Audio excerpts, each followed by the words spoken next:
Lasers aren't just for sci-fi fans. We use them to scan barcodes in shopping malls, conduct surgeries, even get rid of bad decisions we'd rather forget. Welcome to the Museum of Artifacts that made America, and the story of the first laser ever made.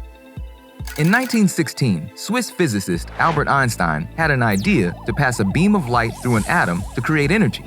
It took American scientists Charles Townes and Arthur L. Shallow to figure out how Einstein's theory would work in practice. And when they did, the race to create the world's first laser was on. To be honest, no one thought this guy, lone scientist Theodore Mayman, had what it took.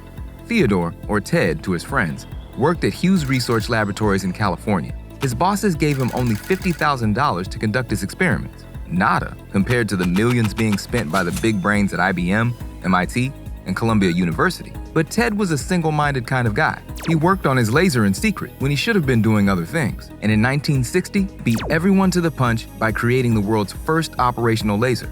Ted's laser was unique because it was the first to use a ruby as the conducting material instead of gas or other crystals. It's where the famous red laser beam comes from. His discovery led to a boom in laser technology that hasn't let up since. Ted went on to form his own company and won lots of awards, and today, thanks to his revolutionary invention, lasers are everywhere.